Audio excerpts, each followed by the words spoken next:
Welcome to Navigating Life with Vision Loss, an Aftersight original podcast. In each episode, we share stories, insights, and practical advice to help you navigate the journey of living with low vision or blindness. Together, we'll embrace each step with courage, grace, and hope. Hello, everybody. Thank you so much for joining Navigating Life with Vision Loss. My name is Jonathan Price, and no, I am not taking over the show for Kim Wardlow. We're actually doing a special interview with Curtis Chong. This is part 2 of this transportation kind of mini series, if you will.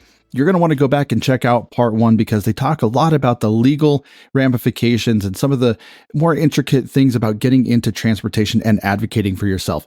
Go check out some of our other shows. We also have Blind Level Tech, Blind Sight, and The Blind Chick, which are fantastic shows in their own right. But for right now, I'm going to turn it over to Curtis Chong and Kim Wardlow because they just have a fantastic story. So thank you for listening to Navigating Life with Vision Loss. Kim, take it away. Now, what's worse is if you're a blind person who happens to live, because we haven't talked about rural Colorado. Right. I was going to ask you about that because that's a whole different set of challenges.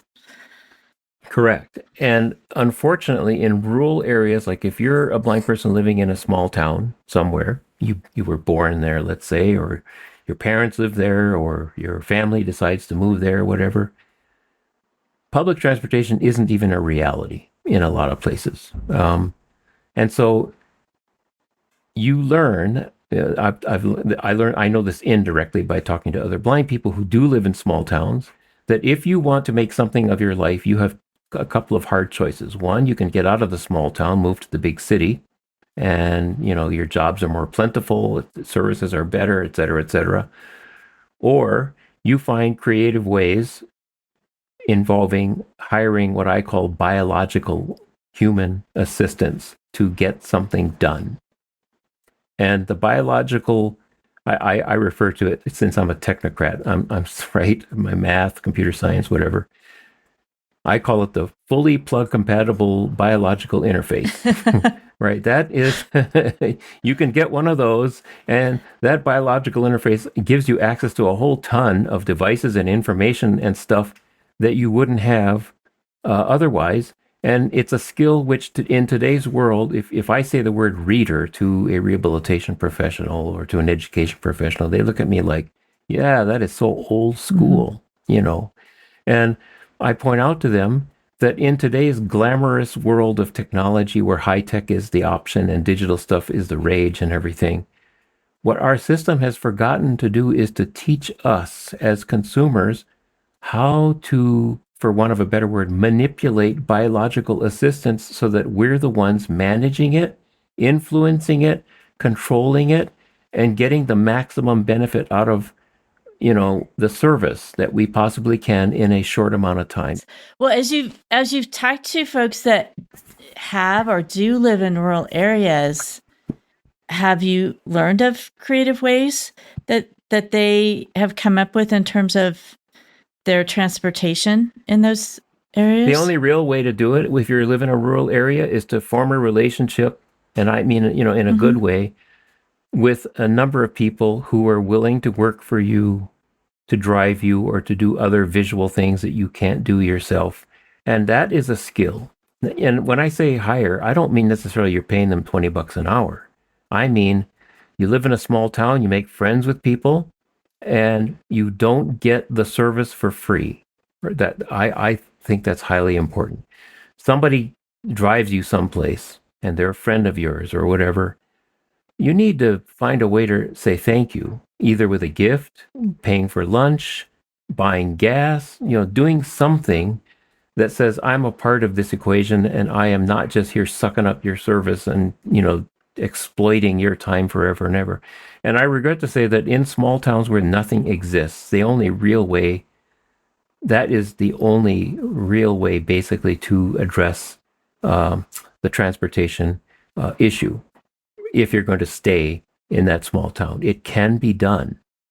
But I think if you're on the lower end of the income scale, like you're getting SSI, SSDI, whatever, and you're not getting a whole lot of money, you're at a huge disadvantage because there's no money there to help you pay for this. And so The trick is to try to find something that you can contribute to be a plus. And I'm sorry to say that sociologically speaking, the blind as a group are statistically not regarded, by default, as people who have something that they can contribute to a goal or to an effort, right? That's the first immediate reaction that somebody who doesn't know blind people will tend. I want to be real careful here because I don't want to say it's an absolute, Right. but that a lot of people who are visually oriented and visually dependent, people who can have great vision, and there are reasons for this, by the way, who, when they look at a person who is obviously lacking in vision, who is blind,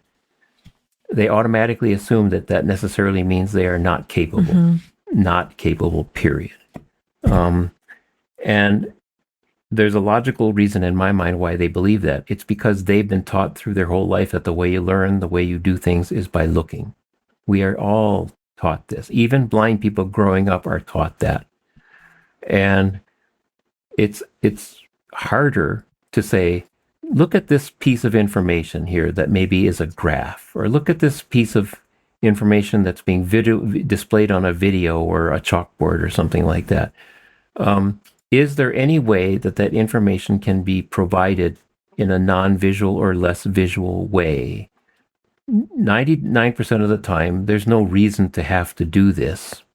And so all the ways that we do deal with information in today's world are visual.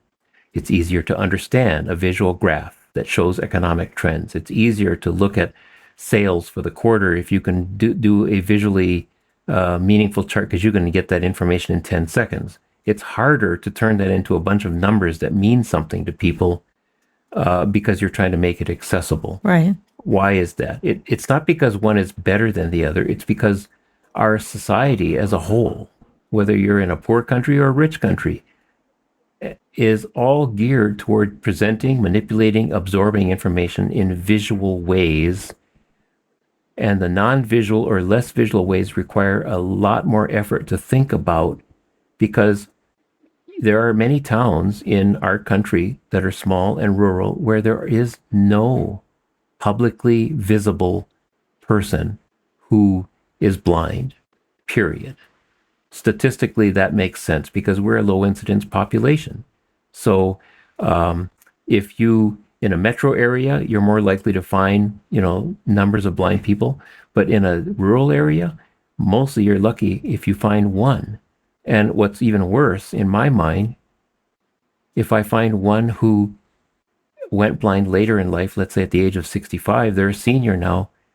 Low vision for seniors is a big deal for them because the first phase of the transition is learning that it's, they would just want to be able to see better. That's what they focus Right. on. And that's not always possible. But they don't know that there's a better way, right? But that's what they want. I want to be able to read the paper again. I want to be able to watch TV again. I want to be able to read books again. And they mean visually. So when somebody says, oh, I hear books or I have books in Braille, they don't think of that as reading. They think of that as, that's not reading. That's listening to or touching. That is not reading. That's what they say. Right.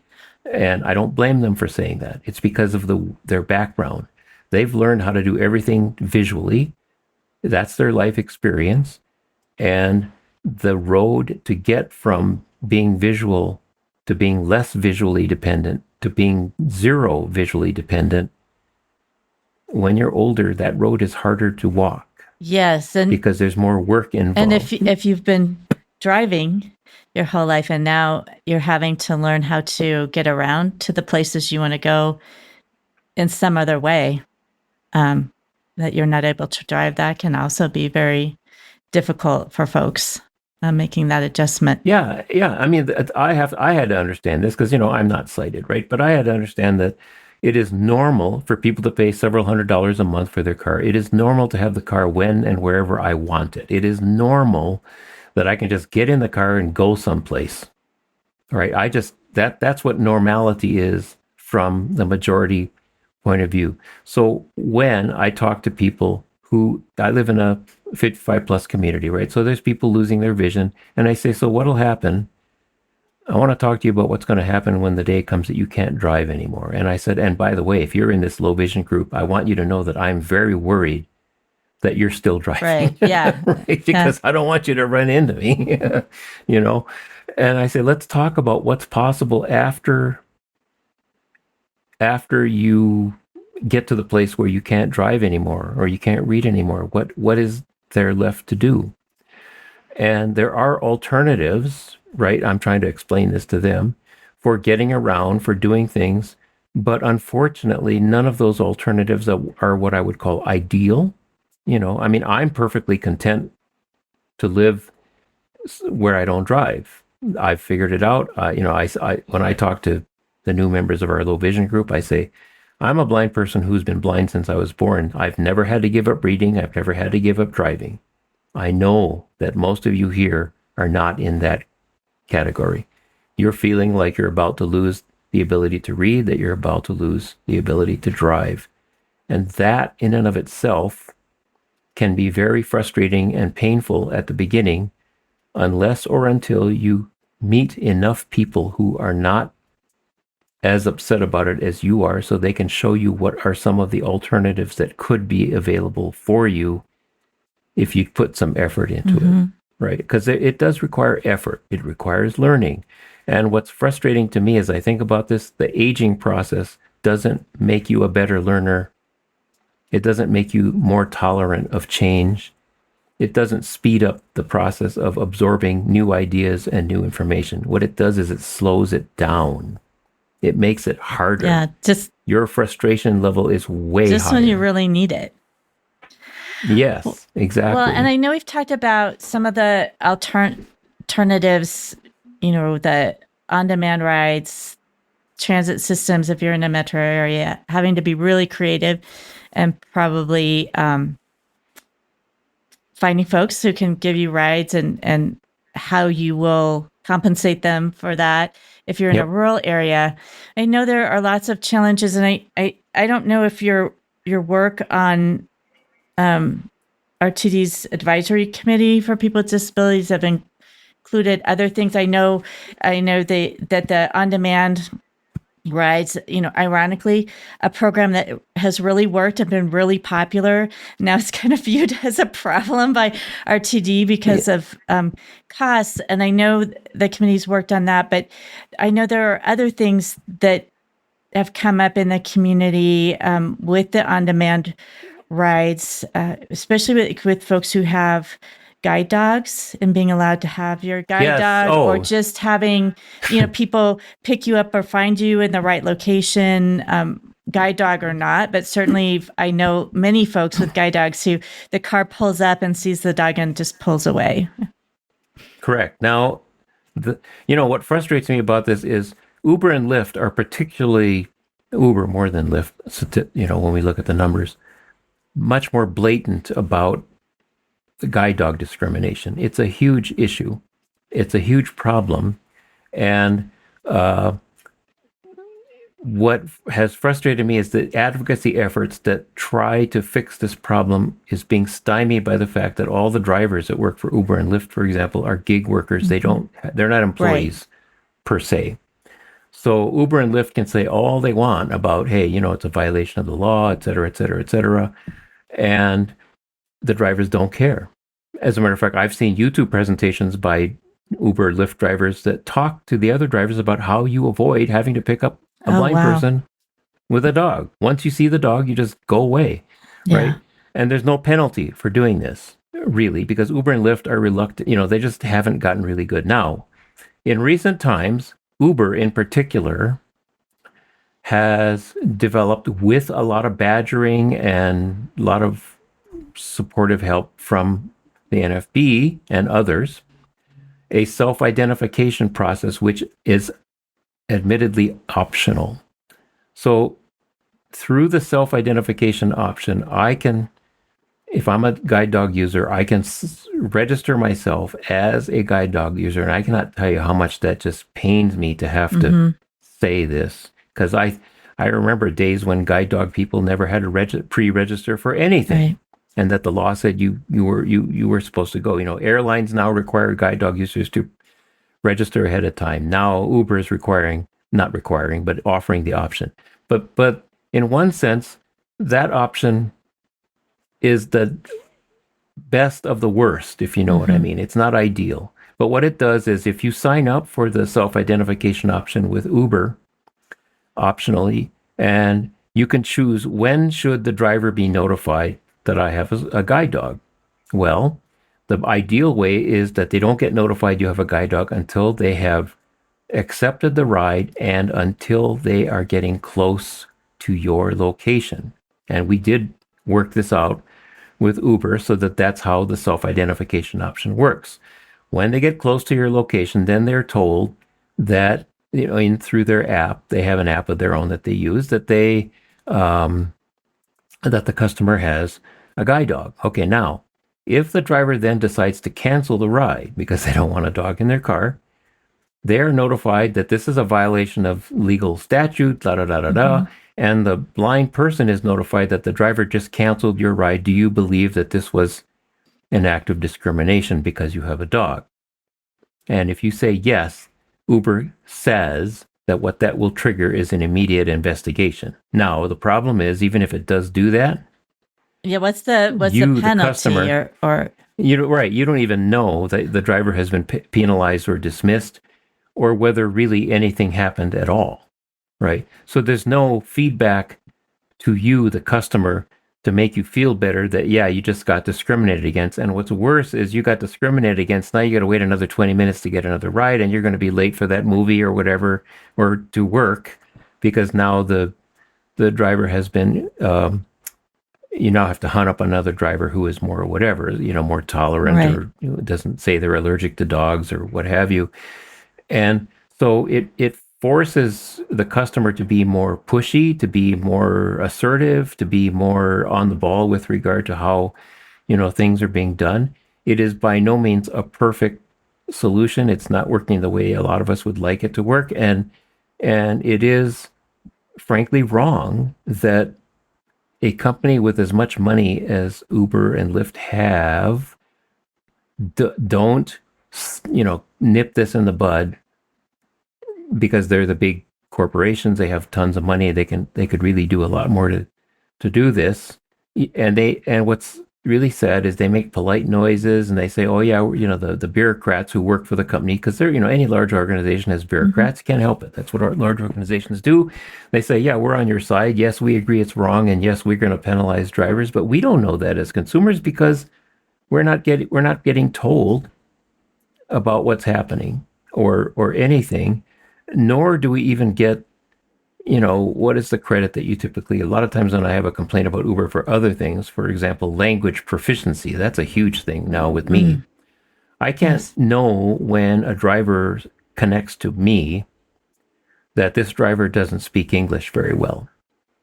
And I don't know that until I get in the car and find out that they only know a few phrases of like, how are you today? How are things going? Thank you very much, et cetera, and that's all they know.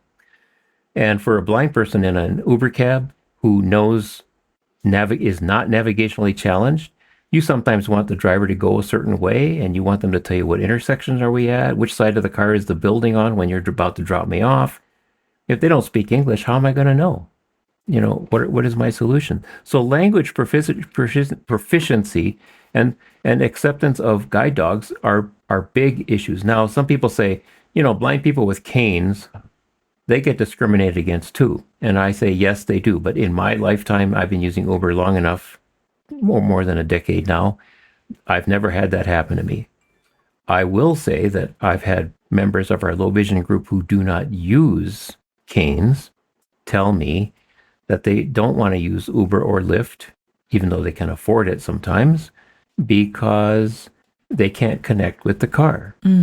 And so I have to, this is kind of cheeky, I guess, but I would say, well, how do you connect with the driver to let them know that maybe you're not going to be able to see them, but they have to be looking out for you?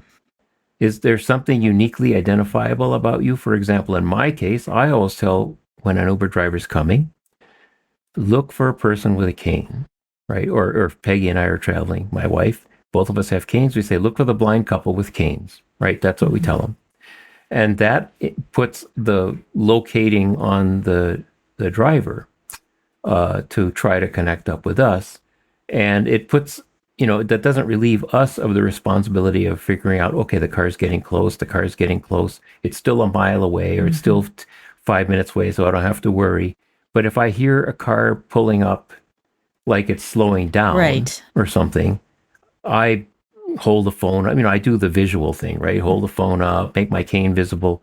Because the cultural thing, I guess, now is that if you're a person with a smartphone in your hand, you must be looking for a ride, right? So I do stuff like that. And so it's a two-way street. I'm a big fan of, if I've ordered a ride on Uber, I'm not going to stay in my office until the car comes. Down that road lies cancellation, disaster, whatever. I try to make myself out there so that I'm in a place where they can find me and all of that. Now, it's very frustrating because sometimes when you're communicating with a driver and they say, I can't see you, and you're saying, well, neither can I. Will you honk your horn or something?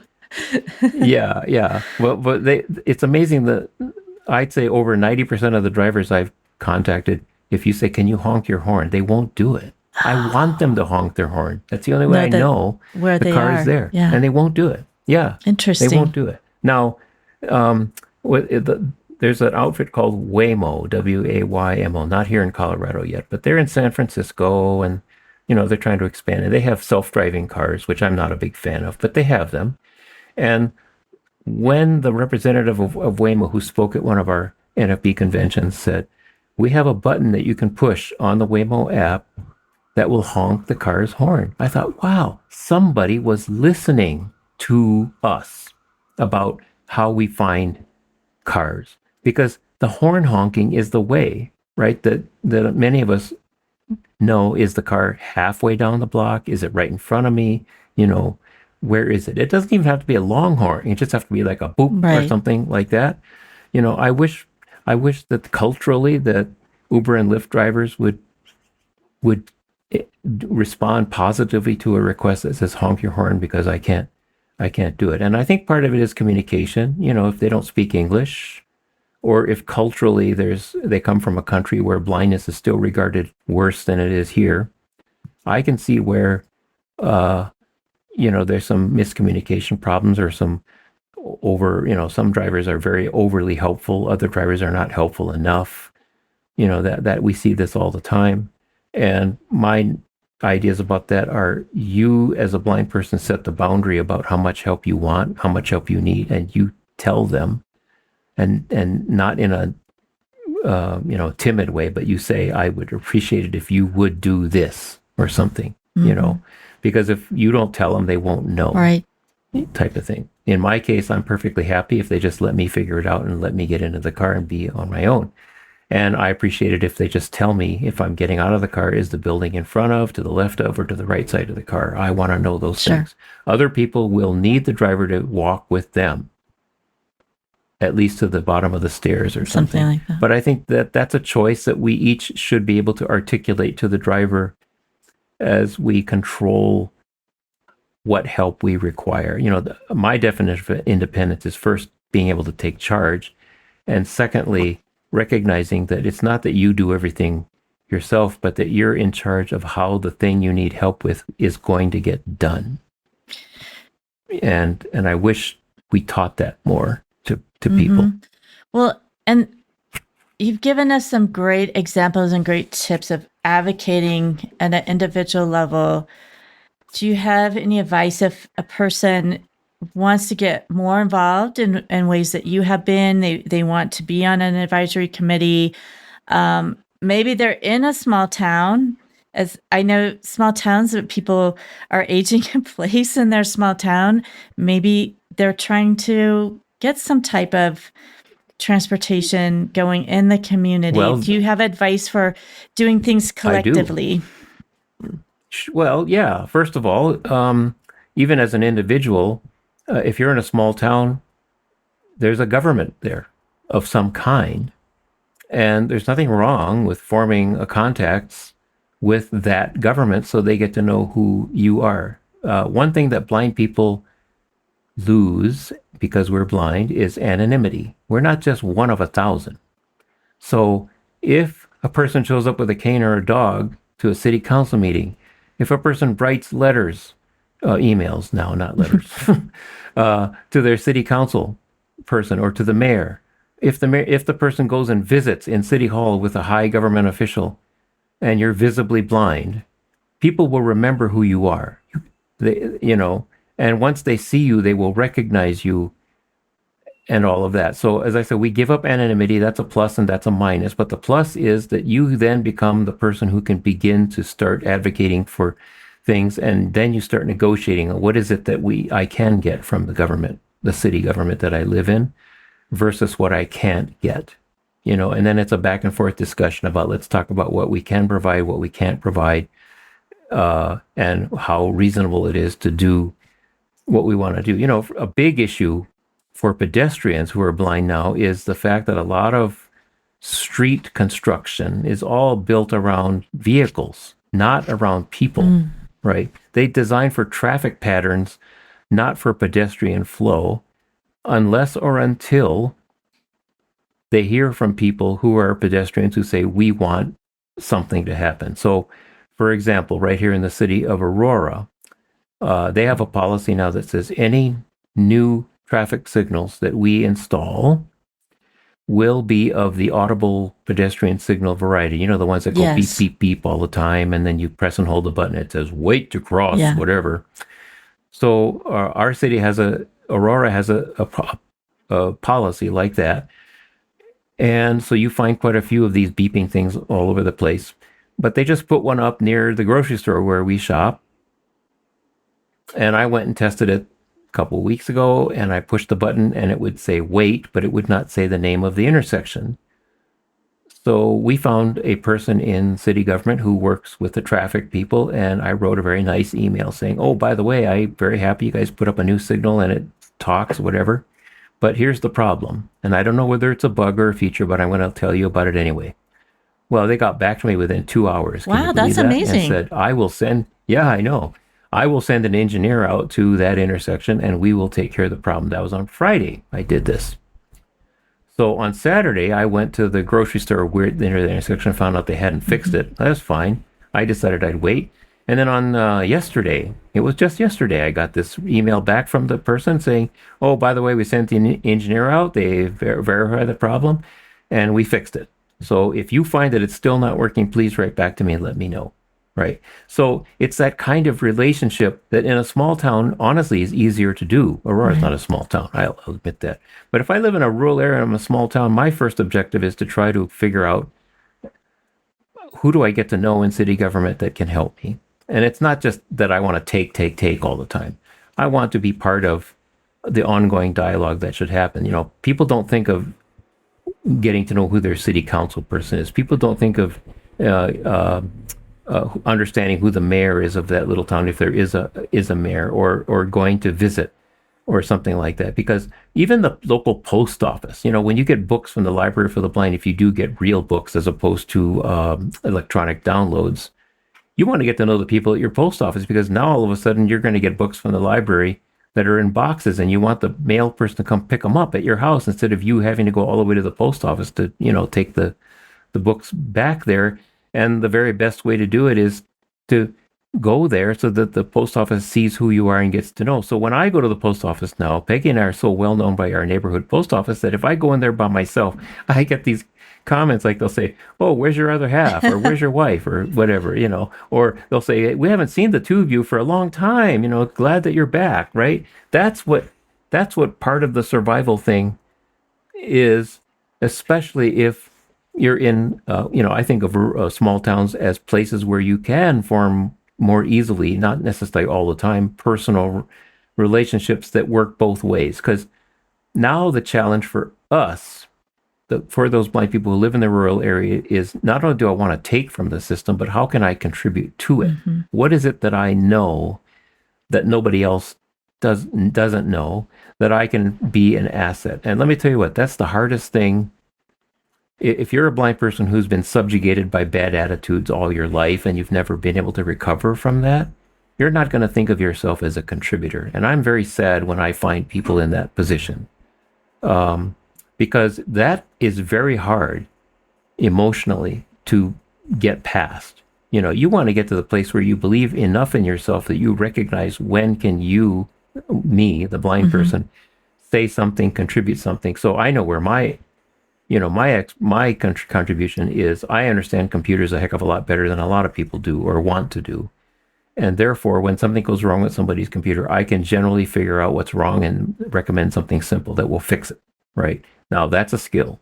I'm very proud that I have that skill. But I also recognize that not a lot of people have that. But some blind people are great at cooking. Some blind people are great at doing what I call the schmoozing thing, where you get to make friends with people.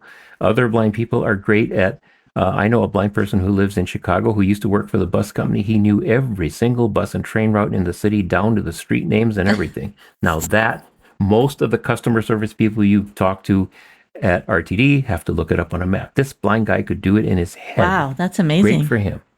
Yeah. And he had the confidence to demonstrate that, right? So the key thing about being a contributor is, one, believing enough in yourself that you recognize when you have something that you can contribute and then taking advantage of it. And then number two, actually using that skill to achieve something. And I tell you what, I believe every human being has something that they're better at than other people. It's just, how do you find it so that you can use that talent to be an asset. And let me the skill I used to say when I trained students about job interviews and stuff, I said, I don't know if you think of yourself as having lots of, competence or, smarts or whatever to go to work. But the one thing you can develop that everybody can is, I show up for work on time. I'm reliable. I'm punctual. And I will demonstrate that if you would hire me. All of you in this room, I would say, can contribute this skill to a job. And trust me, there are lots of employers who would deeply value punctuality, reliability, and showing up for work on a regular and predictable basis, because it's very often that they don't have that. Curtis, you've given us some great information. Are you hopeful that transit will become more accessible? I am cautiously optimistic. I'll tell you, what I deeply wish is that when the transit people come and say, we're looking at a 30-year plan for transit in Denver, I know that most of them, unfortunately, don't have the imagination to break the system as it is and to think of a whole new approach to transit. If you're going to do a 30-year plan, you really have to be able to think outside the box and say, what if we upset this apple cart that we have right now? We have this huge infrastructure of buses and light rail, and decide, for somebody told me the other day, they said, we found out that every ride that we take on the bus and the train is subsidized to the tune of $19 a ride per person. And we only pay $3, okay? If that's the case, that's a lot of money. What if we were to yank all that money out from the big infrastructure we have for rails and buses and put that into rideshare, let's say, for example? Now, that's an interesting idea.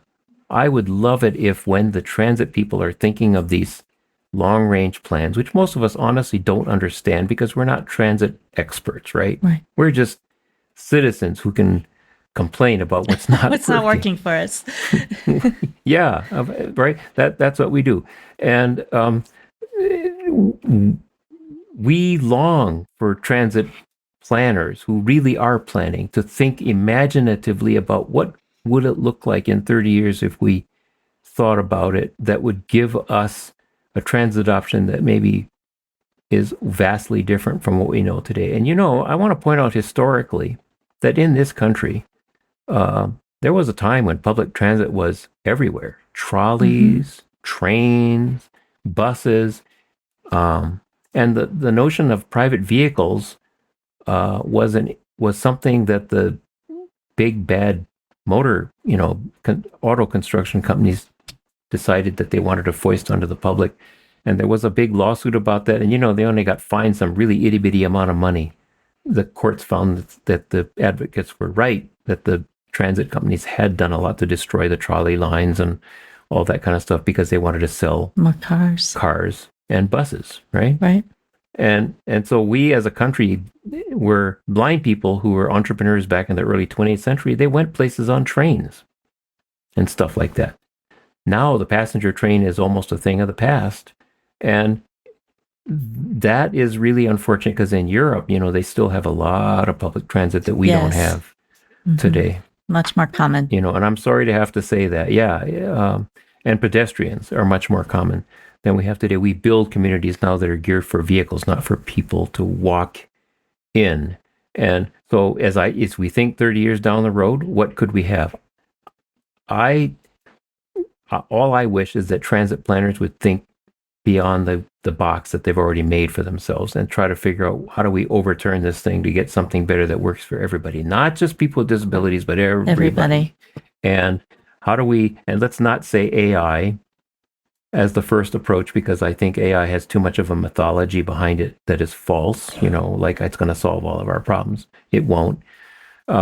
We used to say that about computers, right? Computers would reduce our work week. Have you noticed your work week thinner? Because I sure haven't. So that's what I want. I want transit people to put some real creativity behind this that disconnects from the bureaucracy they have, so that we can really come up with something that's going to work for everybody. If they can do that, I want to be right there with them to help make it happen. That's great. Well, any final thoughts for our listeners and the community that are using these services? All I can say is thanks for having me. And if my advice to any blind person in the world is, independence doesn't mean you do it yourself. Independence means you take charge. And taking charge may be the most difficult thing you ever do in life. But if you do it, and if you're in charge of how your help gets provided, you're in a far better place than if you let others do it all for you. That is excellent advice, Curtis. Again, thank you so much for taking the time to speak with us and sharing your expertise. And thank you, as I know you are continuing to advocate for the community here in the Denver metro area. I appreciate that. Thanks for having me on the program. I appreciate it. So thank you to all of you who are listening. Next week, we're shifting a little bit. Again, we'll still be talking about advocacy, but we're going to be talking about family advocacy. So advocating within your family, advocating for family members with vision loss. If you're a parent or a family member or friends, advocating for yourself and for others within a family or group of friends. And so we'll be talking to Darren Zinger next week on that.